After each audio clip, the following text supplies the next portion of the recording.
have United Technologies, Greg Hayes, and Tom Kenny from Raytheon. This is an all-stock merger. One of the most exciting things. I know Craig knows that it just crazily changed Sunday, but this is going to be a behemoth valued at more than $100 billion. So I'm just going to go right there. Greg, you just heard the president. He likes the idea of the combination, but he's worried about competition. Will this make things less competitive? Absolutely not. I think, again, we're looking forward to talking to the president later today.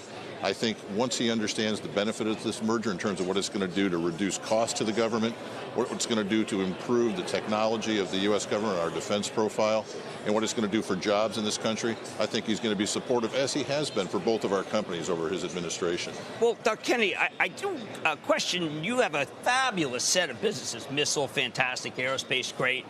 If the president says, you know what, we want you to compete against United Technologies anyway, even though you don't, because I want you to lower prices. What do you say to the idea that he just says, hey, you know what, you guys are both defense, you got to compete, don't want this. Even Ash Carter, whom I guess he would trash as a Democrat, but still was a distinguished American, says we shouldn't have more defense combinations. How do you deal with that kind of 90,000 foot analysis that the president gives you, you know? Jim, first of all, I got to go back to what you said. We're complementary. We're not competitive. I don't remember the last time we competed against United Technologies. We do partner with them. They have some complementary technologies we bring together with our technology to go to the marketplace. In this case here, we're going to be able to take about $8 billion of research and development spend and our 60,000 engineers to develop the next level technologies to create the next generation franchises so we can go to the international global marketplace and win those markets and then bring that stuff back to the U.S. to create more jobs. And that's what we need. We need to create more jobs in this country, more manufacturing-related jobs, so we can take the economy even to the next step for what the president's driving to. So I think once the president hears our story and understands the complementary nature and the power of this merger of equals in the international marketplace, he'll understand how we're going to be able to generate more jobs and take this country and make it more secure in the future. Yeah, we should be clear. The president, his line was, you want to buy a plane, you don't get any bids. You guys don't make planes. That's not what this is about. We are platform agnostic. We are a systems provider across the entire commercial and aerospace sector, the complete defense sector. So this is not about bidding on planes. And then, in fact, if you think about it, Tom's exactly right. We are complementary. There's no overlap here, and there is still competition, right? We still will compete with everybody else for all of these systems. The technology that we have by bringing the companies together just make it so much better from what we can offer to the customer. So, but if the complaint is about single bid solicitations, consolidation among contractors, does it get any more scrutiny from an optics standpoint? I don't think so. Look, we're big, right? We'll be about $75 billion combined pro forma this year, almost 80 next year. But if you think about that, we're still the same companies that we've always been, right? We're still going to be customer-focused in everything that we do. There is nothing anti-competitive about bringing these companies together. Well, I want to be sure about that because Ash Carter's a smart guy. He did say there should be no consolidation.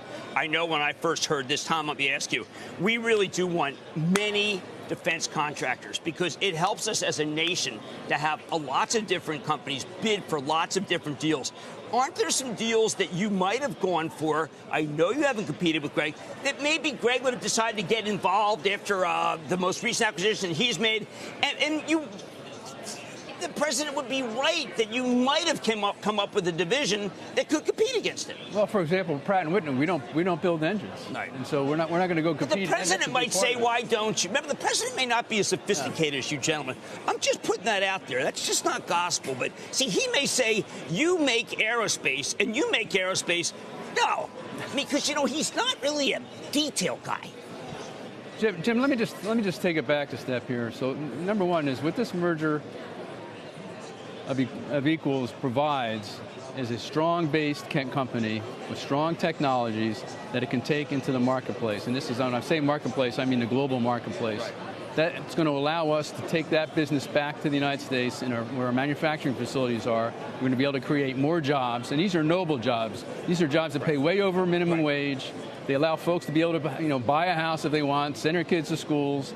These are very powerful jobs, and that's what we're trying to create. And at the same time, we're also trying to secure the sovereignty of our nation and the security of our nation, not just on the defense side, but also on the civil air side. And on the civil air side, where we bring us our technologies and cybersecurity, to help secure the civil air side of our country. And then on the military side, we bring our Patriots and our missiles and our other capabilities to secure us from a defense perspective. So this is an overall great play for the United States of America, making us a better country, a much stronger country, and a country that's built on noble jobs. Okay. So it's a win-win for all. All right, Greg, complicated transaction because you have not done your spin-offs yet of Carrier and Otis. Right. How's the average person to try to understand what he gets? It seems like if you don't tender, you just still get United Technologies. If you do tender, you get the new Raytheon. You have created a kind of a complex transaction. Well, in fact, Jim, I think this actually simplifies our life going forward. I know if you think about it, we're on track, right? We're going to be ready to spin Otis and Carrier end of this year. I think we'll get all the regulatory approvals. Target is end of March, all be done. At the same time, we think this transaction, because of the complementary nature, very little regulatory hurdle out there. Again, less than 1% overlap in sales. We think the benefit here is instead of standing up a UTC Aero corporate office and then 6 months later merging the companies, we're going to do it all concurrently.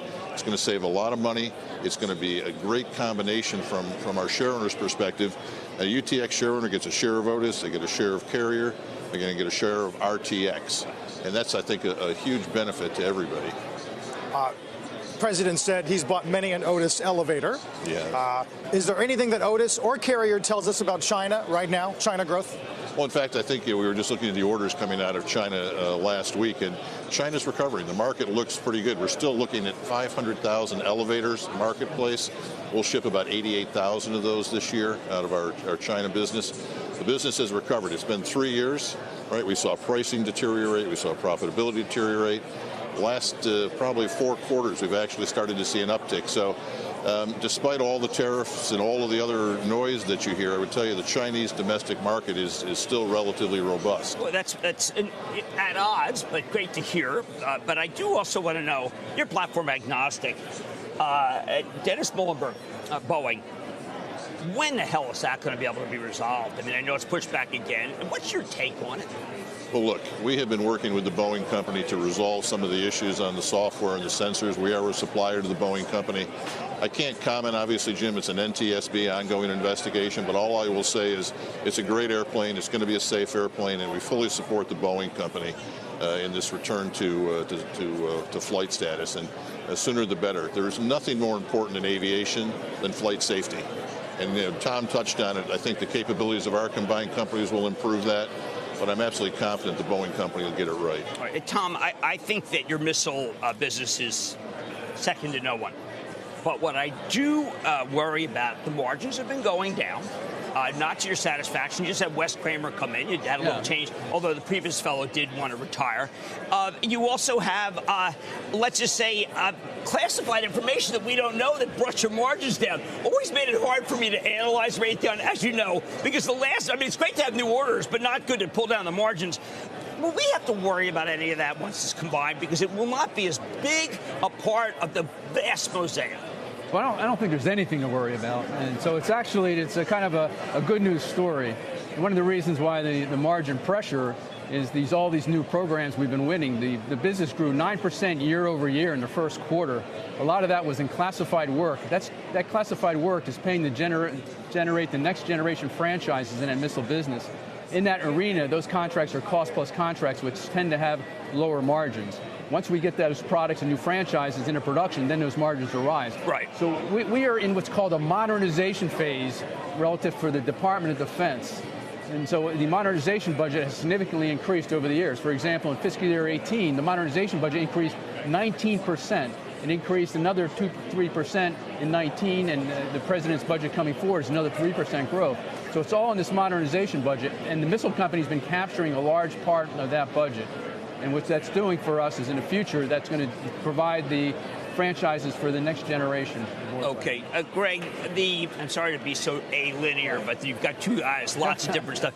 I remember, somewhat famously, actually, you came here and you talked about that notion of what was going to happen ultimately with United Technologies Honeywell.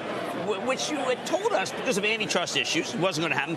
Can you delineate why this is less of an antitrust problem than a deal that you didn't really care for, the Honeywell United Technologies? Well, look, if you go back 2.5 years to the time when Mr. Cody was pursuing UTX, you guys remember that, right? Yeah, no, it's kind of played out here. Look, the overlap in our aerospace market, especially the commercial, was tremendous, whether it's environmental controls, APUs, small engines. We were looking at divestitures of $8 to $10 billion, right? And as we thought about that, that was just all the value creation from the merger evaporates when you've got 8 to 10 billion of divestitures. In this case, you're talking about maybe 1% of our sales. So let's call it 750 million. Insignificant. In the business of the overlaps, again, we'll find good new owners for those businesses. They'll be competitive, but there's just not the antitrust risk that we had with Honeywell. This is a deal that will happen, as opposed to the one that ain't going to happen. Business will be 45 international, Tom? About 45% international, and the defense will be around 50%. I would say step back and say year to year that can change. So I would say it's going to be about, which is a great company. Think about it: 50% international, 50% domestic, 50% defense, 50% commercial. But the bottom line is that the underlying technology supports all of that structure. And that's what we'll be able to drive and continually leverage that technology to create those next generation franchises in the marketplace. I want to know, Tom, you've got some things in the works. They're really going to come to fruition once you guys merge. The atmospheric kill vehicles, the hypersonic work that you're doing, these are all things that make me feel comfortable. How many of these things are just so revolutionary that the American people could say, you know what? Raytheon, United Technology, well, it's going to be Raytheon Tech, has our back. Because I've got to tell you, this is all very science fiction, what you've got involved. Yeah. Well, I will tell you, we're taking science fiction to reality, and the combined company is going to allow us to do that much quicker and take it to the market much faster. And that's good for the United States. That's good for you. It's good for Carl, and it's good for all of us here today as our country. So. Well, okay, and Greg, let's go over to Otis for a second. You got a terrific new CEO for Otis. I really got to Judy Marks. Yeah, and I really got to applaud you for that. I think she's sensational. Obviously, great for Carrier. Can these two divisions? I'm trying to figure out what they're worth now that you've done this. Can you help us trying to figure out? You've actually put a value on those two by doing this. Give us a sense of their multiples and how you did that, because this is hard stuff. I've spent my life analyzing this stuff. I don't know how you did it. Well, look, if you think about it, we've always talked about the fact that you can unlock value by spinning off Carrier and spinning off Otis as separate companies. We know that a good HVAC company like Carrier, super high margins, 17, 18%, good growth prospects, that should trade somewhere 12, 12.5, maybe 13 times.